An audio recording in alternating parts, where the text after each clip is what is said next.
అవు గాని గిదేంది ఎర్రగా ఊసుకొచ్చినావు ముఖం నిండా ఏ యాయి ధోళ మాంత్రి జకరే తెలుగు భాండ్రి కొడతావా ఏంది నేను కొట్టేది కాదు మాట్లాడుతున్నావు అర్థమైతలేదు కాదు పిల్ల ఇప్పుడు నువ్వు హైదరాబాద్ లో ఉన్నావని నువ్వు జీన్ పాయింట్ వేసుకుంటావు మొగోళ్ళు వేసుకునేది వేసుకున్నావే నేను ఇది మేకప్ మేకప్ అంటే తెలుసా నీకు మేకప్ అంటే సిటీలో వేసుకుంటారు అమ్మాయిలు అంటే జీన్స్ ఇది ట్రెండ్ ట్రెండ్ ట్రెండ్ ఏంటి గిషిన్గిపోయింది వేసుకుంటే ట్రెండా ఇగో నా లెక్క ఇట్లా వేసుకొని రావాలి దీన్ని చూసే అంటున్నావు గిరికిరికి నిక్కర్లు ఇక్కడ అంతా చిరిగిపోయిన ప్యాంట్లు వేసుకుంటారు అది అసలు ట్రెండ్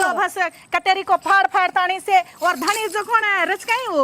పాయింట్ తెలుగులో చెప్పు మాకు అర్థం కావట్లేదు ఏం లేదు నీ మొగన్ పాయింట్ చినిగిపోయింది తెచ్చి కుట్టుకొని వేసుకున్నావు మరి నీలాగా నాకు డ్రెస్ వేసుకోవడం రాదు కదా అందుకే వేసుకోవద్దు ఆడవాళ్ళు అన్నాక పద్ధతిగా ఉండాలి బాగుందా లేదా బాగుంది నిన్ను చూస్తే నేను ఇంకేం లేదు నా మొగుడు నీ పక్కన నిలబడ్డా అంటే నన్ను కొట్టగల దీనిలాగా తయారవుతావు అని సరే గాని ఆ తండాలుండక ఇక్కడికి ఎందుకు వచ్చినావు నువ్వు అసలు అరే ఓ పట్నం పొల్లా నేను తాండా నుంచి ఎందుకు వచ్చిన అనుకున్నావు ఈ హైదరాబాద్ మొత్తం నా తాండకు తీసుకుపోవాలి హైదరాబాద్ మొత్తం అవు మళ్ళా నేను పెద్ద ప్లాన్ తో వచ్చిన ఎవరికి చెప్పకు